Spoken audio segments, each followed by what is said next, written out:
Oke, welcome to 0 ke 1 from nobody to somebody. Oke, malam ini kita kedatangan sosok inspiratif banget dan dia adalah seorang master coach dan praktisi keuangan syariah. Sangat sulit nih ditemukan, yaitu adalah Kang Windu Wibisana. Oke. Gimana Kang Windu, sehat? Nah, Alhamdulillah. Kang Windu, Alhamdulillah. gimana nih hari-hari ngejalanin dunia praktisi dan di sini ada label master coach, ya kan? Itu Iya, berarti kan master coach, coach aja susah. iya. Ini posisi sekarang sudah master coach. Nah, Kang, Mhm, mungkin ngelihat sosok yang sekarang ngelihat Kang Windu ini kan mungkin banyak ya orang yang paham dan orang mhm. ngelihat nikmatnya itu pas jadi Kang Windu saat ini. Iya, Benar gak sih? iya, iya, iya, Ya lo udah iya. sukses, lo udah Iya. ini, mobil lo begini gini gini. Mhm, Cuman di podcast kita nggak laku yang kayak gitu, Kang. benar, Iya. benar, benar. Jadi di podcast kita akan ngebahas Mhm, fase di mana masa sulit Kang Windu mhm. ngelewatin. Terus dari awalnya sampai jadi kayak sekarang. Makanya kenapa kita 0 ke 1 yang Betul. kita bahas. Oh. Kalau 1 ke 10 gampang lah ya. Oh, 0 ke 1 iya, ini yang mau iya. kita bahas yang orang nggak tahu cerita ini dari Kang Windu.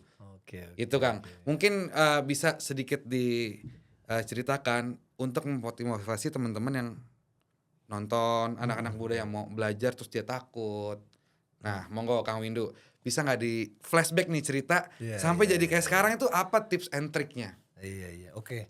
Thank you, Bro. Tapi ini keren loh, 0 ke 1 ya. Berarti ternyata tadi artinya tuh proses orang jadi satu tuh ada nolnya dulu. Iya iya, karena Ya. semua dari nol. Bahkan ada yang dari minus loh. Ah, Wah, ya kan, tapi ini sangat netral. nanti kalau Jadi mungkin kalau bikin channel lagi dari -ke 1.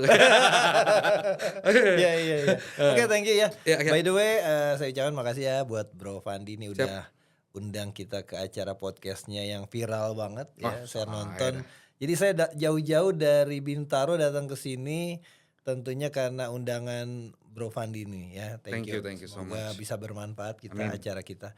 Jadi ini memang agak menarik ya. Mhm Jadi saya itu berawal tuh saya dari Bandung ya. Saya lahirnya di Bandung mhm. gitu ya. Orang tua saya meninggal ketika saya kecil, Umur berapa tuh, Kang? 39. Jadi Mmm, bapak saya muda ya? meninggal tuh umur 39 sakit kanker, kanker lidah ya. Oh. 10 bulan almarhum gitu ya.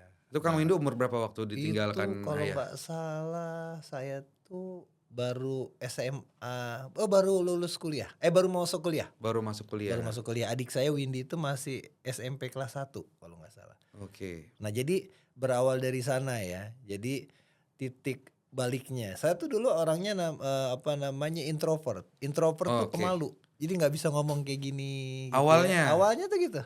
Wah, Makanya saya selalu yakin ya, Allah tuh selalu ngasih cerita-cerita itu pasti bagus buat kita. mmm, Saya contoh ya, dulu saya melihat bapak saya sakit kanker, apa namanya, ekonomi saya jatuh, ambruk, merupakan satu yang ini nggak ada rekayasa kan, nggak emang ada jatuh beneran kan? rekayasa, jatuh beneran. Jadi Oke. dulu dari ekonomi oke banget, bapak Mhm. saya kanker, ambruk tuh. Sampai pernah jadi supir jemputan gitu ya. Pernah saya zaman baru masuk kuliah itu pas bapak meninggal ibu kan nggak kerja ya. Pernah Mmm, saya tuh sehari itu zaman dulu makan beli gorengan 1.000 tuh dapat 3. 3 Zaman saya 3, 300 perakan ya? tiga Iya. ratus perakan. Jadi bakwan, tahu, bakwan. Saya pilih itu 3 karena supaya itu buat menu makan pakai nasi pagi, siang, malam gitu. Karena Ini beneran bener ya? beneran Bener ya? ini. Jadi karena waktu itu ibu saya nggak kerja. Ketika bapak saya kanker tuh habis ekonomi ambruk, rumah, mobil Mmm, semuanya habis. oh, Nah, kondisi tadi ternyata, nah saya tuh pindah di Cililitan kan, tinggal di Cililitan. Jadi dari Bandung ke dari Bandung, Cililitan. rumahnya sekitar 2.000 meter gitu ya, pinggir jalan Setiabudi 8 Wih, ya. tajir dong? Oh, tajir apa di bawahnya Epo-Epo itu tuh Setiabudi 8 sekarang jadi tempat kursus apalah itu gede. Nah, akhirnya bapak saya sakit, kanker, ada urusan sengketa, saya pindah ke Jakarta, tinggal di daerah Cililitan itu luas rumah, bukan rumah lagi gitu ya, kayak Kosan? petakan, 35 meter lah, cuman satu kamar mandi. Oh, yang Nah, ada sekatnya tuh? heeh, itu saya waktu kecil tuh ya Lah, pindah ke sana, jomplang banget, Kang. jomplang. Jomplang tuh kalau nggak kuat-kuat Itu satu keluarga diboyong tuh? bapak saya tuh di luar negeri dulu tuh. Sebelum sakit Oh. kanker itu cita kecilnya tuh. Jadi pas ambruk, bapak saya di luar negeri, pulang baru sakit kanker. Nah jadi kondisi itu tuh pas saya sadar, oh ternyata dari kecil tuh saya mengalami hal-hal tadi tuh justru efeknya tuh ketika pas udah mulai dewasa ketemu masalah-masalah tuh kayak udah lebih kuat sih. Oh. Karena kan kalau orang nggak biasa kena masalah, banyak zaman sekarang ya maaf ya, kita lihat di luar sana banyak orang dikit-dikit banyak bunuh diri, ya kan, Oke. banyak apa namanya stres. Nah, Iya, itu kan karena mungkin daya tahannya beda ya zaman saya dulu. mentalnya ya. Contoh sekarang kita lihat ya di media gitu ya, ada sampai anak dijewer gurunya bisa dipenjarain, Ya yang kemarin ditampar ngerokok doang kan. tampar ngerokok Ih kalau gitu gue ya. jadi itunya gue tampar Nah balik ini itu. pandangan gua ya, iya pandangan gua ya. Zaman Laki dulu loh. kecil ditampar guru tuh Biasa, gua biasa pernah, kan, ada biasa. Ngaji telat taruh tari di mana disabetin pakai kayu Rotan ya panjang. biasa. Biasa Laki itu. mentalnya. Justru jadi kita mentalnya terbentuk ya. Kembali ke pertanyaannya. Jadi saya pernah merasakan itu ketika akhirnya pas bapak meninggal tuh benar-benar saya berjuang dari nol gitu ya, pernah jadi ojek payung gitu ya, ngerasain dari kehidupan ekonomi yang bagus banget tuh ambruk gitu ya. Nah tapi masalahnya waktu itu nggak ada pilihan bro, No choice. Jadi itu kan yang depan mata dijalanin sebisanya nggak ada ya. pilihan. Ibu saya nggak kerja, adik saya masih kecil. Akhirnya, nah yang saya percaya dalam ketika kita belajar ilmu psikologi, setiap orang itu punya survival mode dia. Oh. Jadi Survival survival mode mode ya. itu setiap orang tuh punya dia. Makanya kalau kita lihat, maaf ya, contoh yang paling ekstrim di Palestina lah. Kita menemukan ibu-ibu Ya. meninggal, kebakar dengan kondisi dia meluk anaknya. Oh, oke. Bayangin gak lo? Kan kalau orang kebakar itu naturalnya, wah Iya, boro-boro meluk anak sampai mati, sampai gosong. Lu meluk anak sampai gosong, nah itu namanya survival mode. Terakhir contoh yang di India tuh ya, di TikTok di mana berseliweran berita. Ada seorang ibu kelaparan di satu kampung miskin. Dia anaknya satu ditinggal, satu dia lagi mandiin, tiba-tiba yang satu anaknya dibawa cita lari ke hutan. Lo tau gak binatang paling cepat lari di dunia itu Cita binatang lah. apa? Cita. Logikanya ibu tadi ngejar ke dalam hutan, Nggak bakal keudak. nggak buka keudak. Ternyata keudak ketangkep, berantem sama cintanya kalah, anaknya selamat luka-luka. Di luar nalar sih ya. Masuk akal itu. Nah jadi makanya kita yakin banget Allah tuh maha adil karena dia tuh pasti kasih yang terbaik buat kita gitu. Oh. Nah jadi pada kondisi itu akhirnya gue justru jadi jiwa survival gue, jadi akhirnya gue jadi ekstrovert, seneng ngomong di depan orang, akhirnya gue jadi lebih tangguh. Nah jadi ketika itu terjadi akhirnya gue bangkit tuh, gue jadi supir jemputan. Gue ingat ada satu tempat di daerah Jakarta Selatan, dulu namanya Prego kalau nggak salah, punya siapa ya, punya salah satu pejabat lah waktu itu. Nah gue jemputan tuh bro. Oh di jemputan itu parah lagi dibully tuh. Jadi gue dapet gaji dari sana jemputan malam-malam karena gue cuman punya mobil satu, tinggal sisa bokap gue. Gaji gue ternyata dipangkas dari atas tuh sama karyawan-karyawan senior tuh. Iya. Jadi berapa persennya, 30% dipangkas tuh. Udah uang sedikit Dipangkas pula. Duh gue nggak tahu tuh. Nah tapi maksud gue itu salah satu proses kehidupan. Akhirnya gue ngerti bahwa ternyata lu hidup tuh lu nggak bisa minta belas kasihan orang. Lo harus menciptakan peluang gitu, lo menciptakan kesempatan. Akhirnya dari sana, akhirnya gue bertumbuh berjalan waktu. Akhirnya gue tinggal tadi karena gue di daerah Cililitan. Di Cililitan tuh waktu gue kecil tuh, zaman sekarang ya tadi gue bilang ya, orang ditabok aja sama orang guru rame. Gue tiap hari, gue sampai nggak kehitung ditodong berapa kali. Real ya, itu ditodong beneran Ditodong. ya? Karena tadi bapak gue udah nggak ada, ibu gue nggak kerja, adik gue masih kecil, gue tinggal di Cililitan di gang. Dan itu satu-satunya jadi tulang punggung waktu itu Kang Windu nih. Gua. Wow. Makanya kalau hari ini gue Drastis banget ya. ditolak orang, ada gue sebagai leader, ada orang yang negatif sama gue, sepele itu. Gue tiap hari dulu ditodongin, ditabukin. Iya, zaman-zaman dulu todong masih sering ya, nggak kayak sekarang. Zaman sekarang. Iya, benar-benar setuju. Jauh lah mental lah. Dulu kita ditodong, udah uangnya dikasih digaplokin juga. Iya. Penodong adalah guru yang baik waktu itu ya.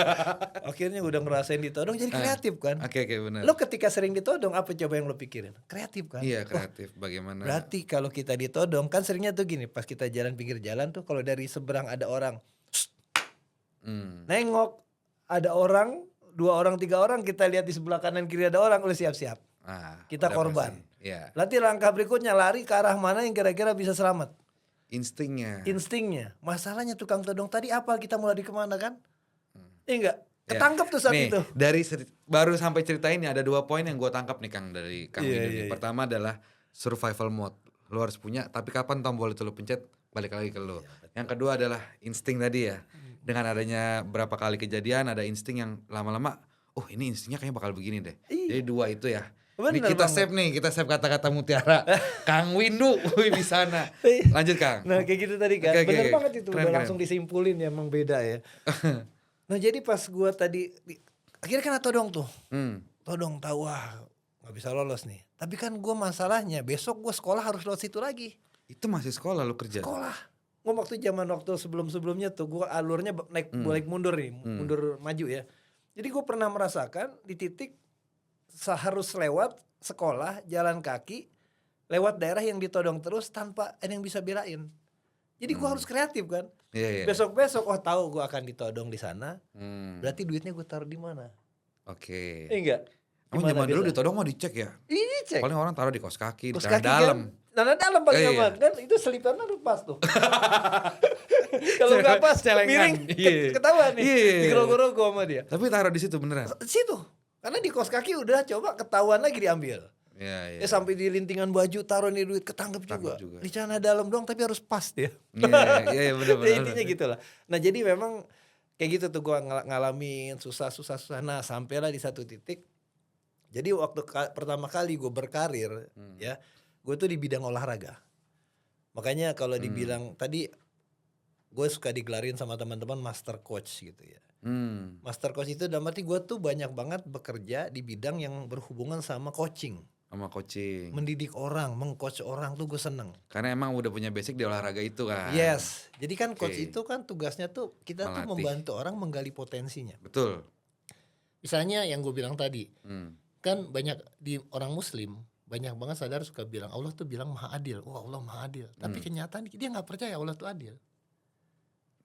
Iya. Tahu nggak? Contohnya gini, dia suka membandingkannya gini.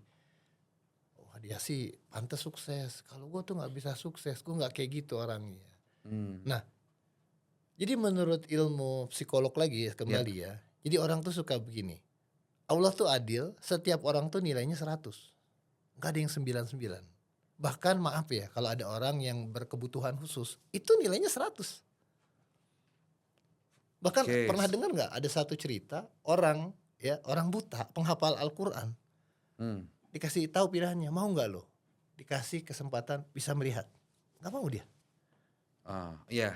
Karena nanti saya bakal ngeliat ini jadi dosa, jadi dia lebih milih untuk itu. Jadi nilainya 100 nggak? 100 betul. 100. Nah ini orang banyak nggak sadar juga Orang nih. nggak sadar. Akhirnya Oke, orang tadi membandingkan tidak secara proporsional.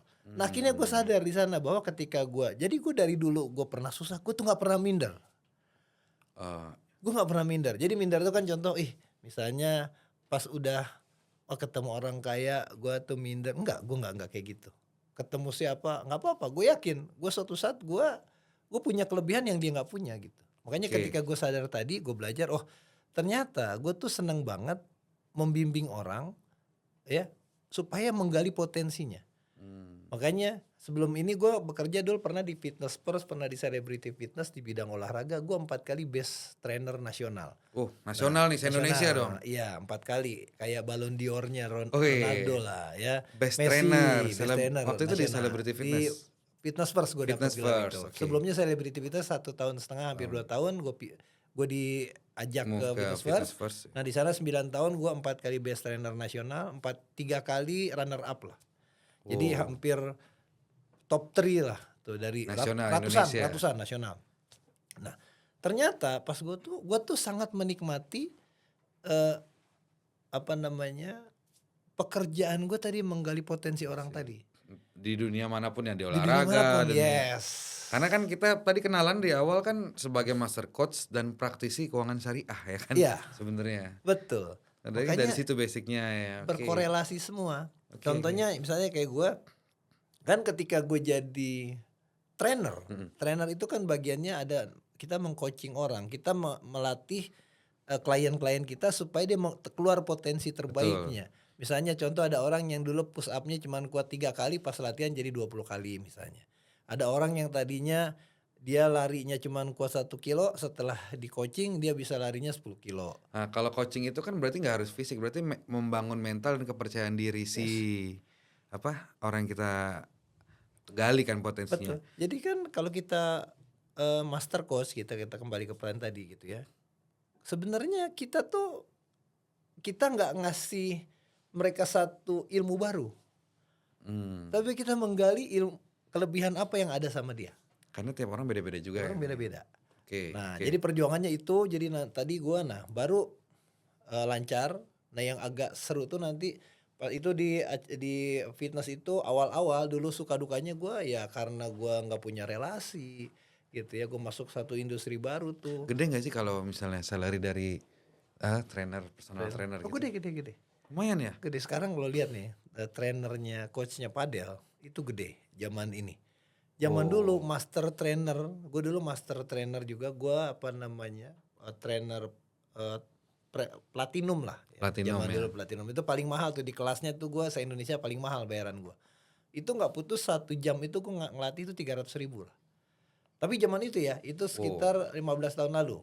Jadi 300 Iya, ribu iya. kalau kita Iya, sehari iya. ngajar 10 jam 3 juta. 3 jutaan ya. 3 jutaan. Kalau dikali Berapa sebulan, kali lu oke lah. ngajar ya, berapa jam kan? Oke lah. Zaman itu gitu Udah kan. lumayan. Terus apa yang bikin lu tuh, sorry ya Kang, Nah, lu dari awal jatuh dari hmm, jadi tukang ojek hmm, payung, terus apa sih namanya nyupirin, nyupir, terus jadi personal trainer. ya pesantren Nah, trainer. personal trainer di Fitness First, Pertama selebriti, 1 tahun celebrity setengah terus pindah ke Fitness Fitness First. First. Nah, sebenarnya posisi itu udah nyaman loh, Udah, oke. bener gak sih? Iya. Terus Income gue apa? paling tinggi di Indonesia itu. Iya, udah maju juara senasional, Alhamdulillah. terus gaji gede, terus apa yang bikin ngelepasin itu? Nah, jadi ada satu titik balik tuh pas gue dari personal trainer. Nah, ternyata pekerjaan gue tuh bikin waktu gue habis banget. Oh, Nah, ternyata gue tuh backgroundnya tuh tadi historikalnya bapak gue meninggal kecil, terus bapak gue selama gue kecil sering di luar negeri gitu kan, gue jarang ketemu orang tua. Nah, gue ada trauma positif dalam hati, gue nggak pengen ini terulang sama anak gue. itu apa maksudnya titik gue nggak kayak gini terus capek banget waktu gue habis Nah, gitu karena gue nggak pengen yang terjadi sama gue waktu kecil, jarang ketemu bapak, terjadi lagi. terjadi sama anak gue. Oke. Kan akhirnya gue pikir oh iya ya, gue harus berani berubah nih dengan tadi kondisi tadi, misalnya secara income saat itu 14 tahun yang lalu udah cukup oke. Oke, iya iya. Gue klien Cukup. gue artis semua banyak, artis zaman dulu ya. Terus gue acara TV juga, gue pernah jadi di O Channel, pernah jadi host juga, pernah masuk SCTV, pernah Antv, acara-acara singkat gue radio. Hampir semua Perjalanannya iklannya, iya semua iklannya Fitness First, hampir semua tuh iklannya gue zaman itu. karena nggak Hampir. bayar lagi. Nggak bayar. Nggak harus Iya, endorse ulang. iya, hampir semuanya tuh gue acara Fitness TV First, tiap ada apa, alhamdulillah di koran di mana. Coba deh ntar kita mau cari bukti-buktinya, mungkin masih ada Oh resep kali ya. iya. Kita tampilin nanti. Gue pernah juga iklan dulu sampai ibu bapak hamil tuh sama Terry tuh apalah di Gramedia, katanya sampai hari ini masih laku tuh bukunya tuh. Katanya hypnobirthing ya, apa namanya lah. Iya, Yang gitu-gitulah. Ternyata bro, pas gue sampai di titik itu, ya gue nggak terkenal sampai kayak Arabi iya. amat nggak. Cuman di titik itu aja gue udah merasa kayaknya bukan di sini nih gue. Bukan di sini, gue nggak, ini bukan seperti yang gue pengen. Kenapa? Pas gue ingat, jadi satu titik, nanti titik balik gue melihat pas gue sholat Jumat gitu ya di Senayan City lantai 6, gue ingat tuh jadi trainer di situ Fitness First. Ada orang bapak-bapak bawa anak kecil umur 4 tahun 5 tahun dan itu seumuran anak gue. Dino namanya anak gue yang laki-laki tuh. Nah di saat itu gue baru ngelihat, gue inget bahwa gue nggak pernah bawa anak gue sampai 5 tahun sholat Jumat. Hancur nggak lo? Oh. Saking sibuknya gitu. Wah, ini menarik ini. Ya kan? Jadi insight itu datang ketika lu ngeliat sosok gandeng anaknya sholat Jumat. Iya. Dan lu sholat Jumat nggak pernah lu gandeng anak lu dalam waktu 5 tahun. Nggak pernah. Pas gue ngeliat itu, baru gue kayak hidayah tuh dateng jeder, langsung kayak setengah nangis gitu dalam hati. Ih, pikiran tuh, nggak cuman itu doang, sampai pulang kepikiran gue. Waduh kok ini gimana ya, kok kayaknya ada yang nggak bener nih. Pas ketemu pulang anak Nino udah tidur kan, gue ngeliatin. Gue Iya. dan gue bapak rumahan nih, gue tuh bangga dibilang bapak rumahan, nggak apa-apa. Gue dibilang entrepreneur, alhamdulillah. Tapi gue bapak rumahan tuh buat gue prestisius banget lah, keren lah. Iya. Gue lihat tuh, oh baru dari sana gue bilang nggak lama gue direkrut lah. Nah ini gue transisi ke keuangan ya. Oh dari keuangan personal syariah. trainer, Nah, jadi sholat Jumat merubahku. gue direkrut orang lah tuh banyak. Ya di bidang asuransi lah, direkrut orang banyak. Cuman yang nawarin gue tuh semuanya urusannya uang terus. Ini komisi lo. Ini kalau lu jalan bisnis ini komisi. Padahal value gue bukan itu. Akhirnya gue lihat tuh ya udah komisi bagus. Udah uang gue juga dulu udah cukup Iya, oke. iya, betul. Bukannya kurang. Nah justru gue gak terlalu tertarik ketika orang rekrut itu. Nah sampai di titik ketika gue lihat anak itu. Pernah ada satu yang rekrut gue bilang waktunya tuh fleksibel. Nah gue kepikiran, oh maksudnya fleksibel tuh gimana? Nah, ya oke. Ini related ya sama yang tadi ya. Iya kan, akhirnya gue liat, oh Oke. berarti gue bisa sholat Jumat sama anak, sholat gue nggak buru-buru, waktu sama keluarga ada. Gitu jangan sampai gue kayak gue kecil sama bapak gue dulu sampai gue foto sama bapak gue aja lagi bokap gue hidup, cuman ada satu kali. Lu ada nggak foto sama bapak lu? Wah, luber bang. Banyak gue. Banyak banget gue sampai seember kali. Nggak sampai 3 kali. Oke. Nah, lu bayangin tuh. Oh, Jadi kan, ini menarik juga ini. Beda. Lu tanya deh orang-orang di luar sana, gue sampai merinding. Lu tanya foto sama bapak lu ada berapa? Banyak. Gue 3 kali foto sama bapak gue. Kan maksudnya ya, gue yakin bapak gue pun nggak pengen kayak gitu. Tapi ternyata kondisi tadi menyebabkan hal seperti itu. Nah, gue nggak pengen sama anakku terjadi. Nah, setelah itu akhirnya gue ketemu lah sama Terry. Oh, ini ada bisnis bagus nih di bidang. Itu udah nikah? Lu nikah? Udah nikah. Umur berapa tuh kan? Gue nikah umur 31, istri gue 27. Gitu. Dia mau ngomong belum sadar lo kunci dulu. Langsung.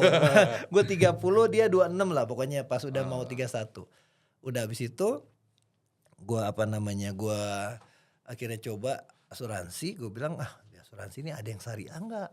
Karena keyakinan gue kalau yang konven ini nggak boleh menurut gue orang Islam nih. Gue belajar. Pas gue masuk nggak langsung tuh gue belajar. Akhirnya ada nih kesempatannya. Nah gue belajar. Nah di sana lah banyak suka dukanya bro, sampai perih-perih tuh. Ya itu kan titik lo udah dari atas, lo malah milih Loncat karena demi family, sorry ya. Iya. Jadi gue bisa ambil kesimpulan niat lo dari awal nih karena pengen ada waktu untuk keluarga. Sama anak main, akhirnya lo ngambil jalur sebagai asuransi ya? Iya, sebagai praktisi lah. Praktisi waktu itu. Praktisi asuransi syariah tapi. Zaman itu mana ada orang ngerti syariah. Percaya sama syariah. 11 tahun, 12 tahun lalu orang apa syariah sama aja gitu kan. Gitu kan padahal ya kan konsep asuransi syariah itu ada namanya lembaga dunia namanya AWIFI itu di Bahrain tahun 1891. Kalau nggak 1991 ya 1891 itu berdiri Bahrain itu. Wah itu kuat ya kurang lebih ya segitu ya. Kalau nggak 1991 tuh gua lupa tepatnya tuh. Nah itu udah ada fatwa-fatwa yang menghalalkan dan di Indonesia tuh dari tahun 2003 udah ada fatwanya lah di MUI. Nah ketika gue menjalankan itu melihat gitu ya, kok ada ya asuransi syariah dan ternyata halal baik. Nah akhirnya gue ngelihat, gue terjun lah di sana. Nah ketika terjun, di saat orang kan nggak ini ya, maksudnya nggak tahu. Kalau dari oke, berarti dari lu pindah di situ. Nah ini kan income lu di Fitness First berhenti dong. Nah itu dia. Terus gimana ngelanjutin lu dari rumah tangga, anak lu gimana? Bayangin. Punya tabungan nggak waktu itu? 6 bulan lah. 6 bulan doang. 6 bulan doang. Tapi adek waktu itu kan masih lu yang nanggung bro. Adek gue kan? Itu udah mulai kerja. Udah mulai kerja. Oke. Udah mulai kerja. Nah terus bagaimana bisa itu dibalik dari lu milih hal yang memang lu nggak tahu duitnya berapa saat itu. Kan perjuangan itu 0 ke 1-nya udah cuan di sini, tiba-tiba lu manuver ke sini. Nah itu selain keluarga gimana ngelanjutin hidup tuh Kang? Nah betul. Jadi gue tipenya ya kan orang tuh ada yang tipenya mikirnya dari ujung, ya ada yang dari depan. Nah gue tuh dari ujungnya gue lihat. Jadi yang terjadi saat ini gue udah pikirin 12 tahun lalu. Visioner juga lo Kang? Iya, sangat gue. Gue gak mau mikir yang besok 2 hari 3 Tapi hari. apapun taruhannya, apapun yang lu hadepin, karena lu udah ngeliat ini endingnya bakal apa, dan lu yakinin itu. Gue udah lihat gunung emasnya. Oh. Orang boro-boro lihat gunungnya. Gue gunung emasnya udah gue lihat dari Nah, 11 tahun lalu. kebanyakan orang mungkin sama ngeliat visinya, Heeh. tapi dia nggak kuat ngejalanin untuk ngarungin ini loh. Nah, Gue iya. tahu goals gue di depan, tapi banyak orang tolak belakang karena nggak kuat. Sementara lu prosesnya gimana, Kang? Tadi lu bilang katanya gue perihnya di sini. Iya. Jadi kan kalau gue lihat ya, gue ketemu orang nih ya, ketemu orang yang bisa lihat gunung emas kayak gue, itu di dunia asuransi syariah, zaman gue saat itu, bareng-bareng kan gue masuk nih ya, ada senior-senior, itu udah hilang semua. Hari ini, hampir 90% hilang, Karena dia nggak kuat di proses itu. nggak kuat. Terus Padahal waktu itu gue junior. Lu ngempanin bini gimana, Kang? Nah, Waktu jadi itu. Tabungan makanya. cuma 6 bulan kan? Nah, 6 bulan kan. Iya. Gue berkejaran sama waktu. Akhirnya kan gue ketika masuk lihat tuh, gue hitung skemanya, gue lihat oh nih. Jadi gue cuma simpel gini aja. Indonesia ini penduduk muslim terbesar di dunia. Yes. Ya. Majority. Jadi di bumi orang Islam paling banyak ngumpulnya di Indonesia, bukan di Betul. Arab. Betul, betul. Maksudnya di negara Arab Saudi bukan, ya. Betul. Tapi di Indonesia. Di negara kita, ketika semua orang muslim belajar tentang agamanya, apalagi lu udah di Gontor kan, di sana kan dijelaskan. Buka dia buka kartu. Masalahnya dijelaskan bahwa orang Islam itu ada namanya fikih muamalah. Semua urusan duniawi sesama manusia itu ada aturannya tuh. Betul. Bahkan sampai memilih asuransi pun ada tuntunannya. Betul, betul. Makanya ketika kita yakin berjalannya waktu, orang-orang tuh akan berbondong-bondong belajar tentang agama Islam. Ketika dia udah semua belajar, mereka nggak mungkin pilih asuransi lain selain asuransi syariah, nggak mungkin. Andaikan dia masih milih, mungkin dia belum tahu, belum paham, atau mungkin ya dia nggak terlalu peduli. Tapi minimal di Islam itu diajarkan, nih ada satu asuransi yang dibolehkan, cuman asuransi syariah, misalnya gitu. Ya tapi kan kita mayoritas, tapi kan semuanya pengikut begini aja. Nah, Dia tidak menelaah, ya kan kita yes. majority. Betul. Contohnya kalau kita lihat ya, Taklid ya. zaman kita tahun 1990, orang yang pakai jilbab berapa orang sih? Kalau nggak guru agama, nenek-nenek. Iya benar. Kalau maghrib kasidah. Nama grup pas sudah. Iya kan? Kalau pas ngumpul ya rame. Hari ini yang dulu-dulu nggak pakai jilbab pada pakai, siapa yang nyuruh? Emang bisa lo, sorry ya, misalnya lo punya temen atau bini lah, misalnya bini dulu awal, bini gue nih contoh, dia dulu nggak pakai jilbab, gue paksa-paksa, gue marah-marahin nggak mau. Ya benar. Tiba-tiba satu hari dia pengen pakai jilbab sendiri, itu siapa yang ngajarin? Allah kasih hidayah kan. Betul. Berjalannya waktu sama kayak asuransi syariah. Nah gue waktu itu udah ngeliat kayak gitu. Oh, di saat orang belum ngeliat itu. Ngeliat, Tapi kan yang depan mata lu nih kan ada beberapa pepatah yang bilang, Iya. Baidotul yaum khairum min rajatil got. Iya. Udahlah, telur hari ini lebih baik daripada ayam besok hari. Tapi kan kalau gua ngeliat cerita lu tadi, yang lu lihat kan ayam duluan nih. Iya. Telurnya kan lupa nih. Nah itu gimana cara nge-bridging nih untuk sampai lu bertahan dan lu yakin, itu kan nggak gampang bro. Nah, makanya kan ketika udah tahu ujungnya, gue breakdown lah. Oh. Turun lah. Oh, oke. Turun lah sampai ada hashtagnya di tempat kita kan, Winter Elite Group, be bold, be different. Itu sebelum jadi hari ini, dari dulu gue bikin. Udah punya konsep udah punya. itu. Kenapa be bold, be different? Gue mau ngumpulin orang-orang syariah. Lu lihat kantor gue kan, ganteng-ganteng, cantik-cantik, edukatif, value-nya sesuai syariah. Yes. Keren-keren, muda-muda. Gue aja minder ke kantor lu, anjir ini agensi apa production model. Ya kan lu Minder termasuk, kita, anjir. kan ganteng. Iya, Ya kan? iya. Akhirnya itu kan sebelum gue punya tim. Iya, Hari ini jadi, nah baru gue breakdown gimana caranya supaya orang-orang keren tadi, orang-orang edukatif, orang-orang muda, penuh energi, penuh prestasi ngumpul. Caranya adalah gue harus jadi orang pertama yang jadi orang paling prestasi, paling ganteng, paling sukses, supaya ada role model.